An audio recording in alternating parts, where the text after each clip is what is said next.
Find the arc length of f of x given that f of x equals 2 times the quantity x minus 1 to the 3 halves for 1, 2, 5. Okay, so basically, long story short, arc length problem. First thing we do is write up the equation for arc length.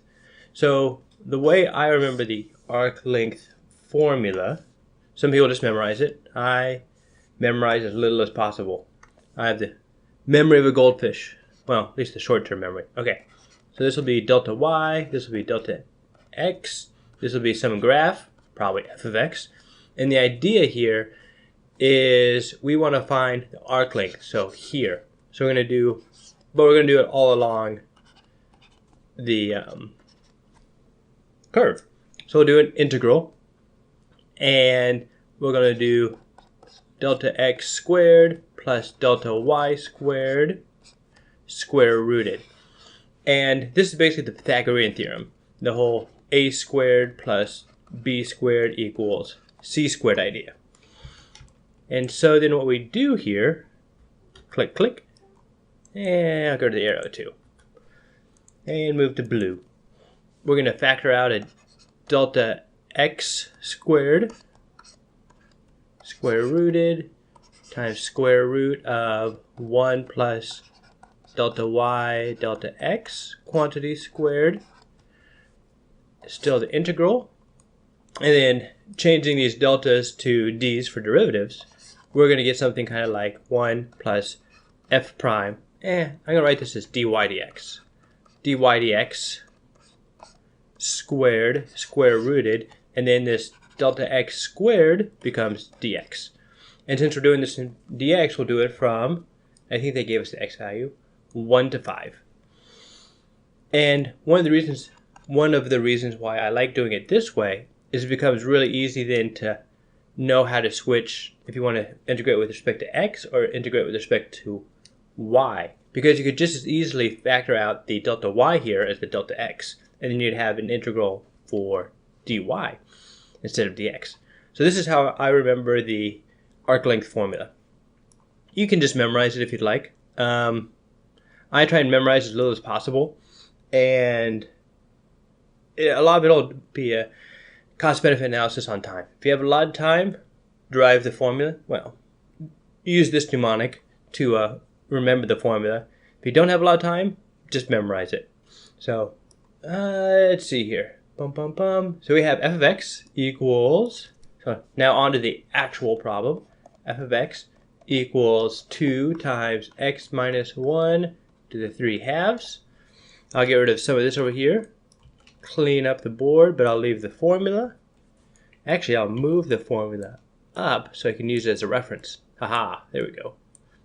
That's good, pretty good. Okay, back to the pen. Whoop, whoop, green. Yeah, I'm good with green. So now what we want to do is we have f of x. This is f prime of x over here, so we want to find f prime of x. So f prime of x, we'll do the chain rule here. So we'll have 2 times x minus 1. 3 halves minus 1 will be 1 half.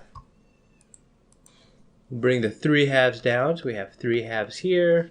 One of the 2's will cancel, and we're left with 3 times x minus 1 to the 1 half. That's not too bad. Yeah, that's fairly reasonable. Okay, and then I guess chain rule multiplied by derivative of the interior. Derivative of the interior will be 1, so we multiply by 1, so that's okay. And so I guess there's more power rule than chain rule. But we're really going to want f prime of x squared. So I have 3 times x minus 1 to the 1 half squared, which will be 9 times x minus 1, which will equal 9x minus 9. Yep, I'm good with that. Okay.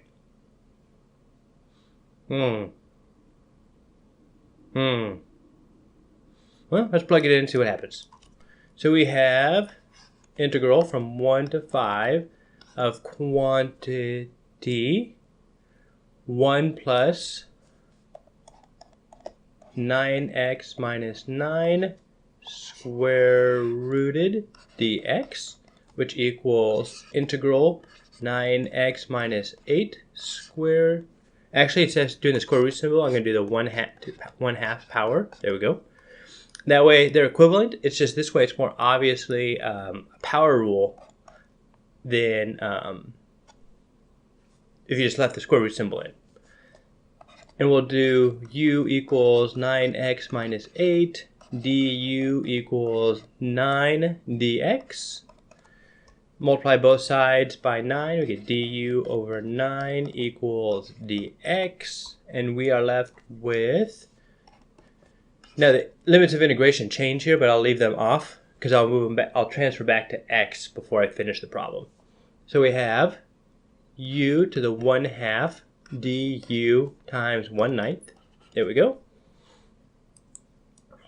Then we take the integral of u to the 1/2. We have a 1/9 u to the 3/2 times the reciprocal, which would be 2/3. And yep, so we have 2 over 27 u to the 3/2, which we can then translate into 2 over 27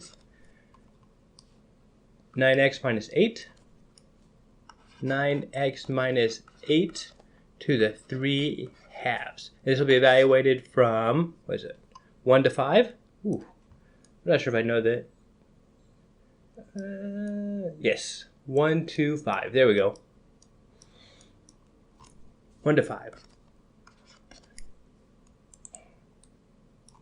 Plugging some numbers in here. So we'll take the 2 over 27 out. And we have, what is it, 45 minus 8 is 37. 37 to the 3/2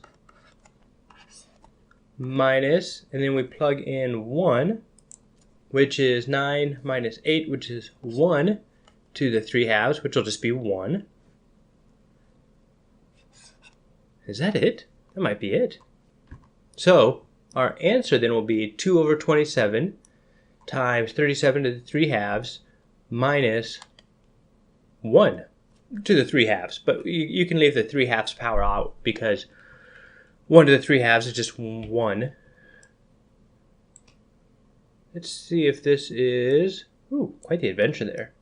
Mostly green. Okay, so we pull this guy over here, see what we have to compare to.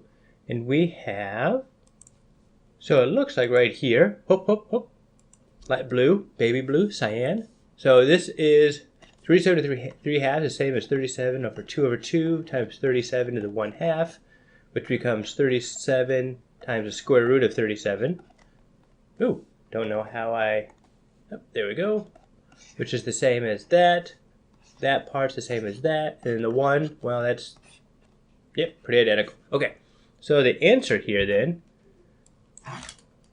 whoop, right here, will be this guy, right there. So, to backtrack, see where we came from. We were trying to find the arc length of some function, some mystery function f of x. We kind of derived the equation. It's not a formal derivation, almost more mnemonic, but it works, and the concept is there. And so we got our equation, which was integral 1 plus f prime of x squared, quantity square rooted, dx. Then we took our f of x, we took the derivative, we squared that derivative, we plugged in the formula, we did the integration, we had to do a u substitution, but we got there, plugged in the numbers, and got an answer. And so this is the kind of answer we could get for a arc length problem. Hope this helped. I will see you guys on the next problem.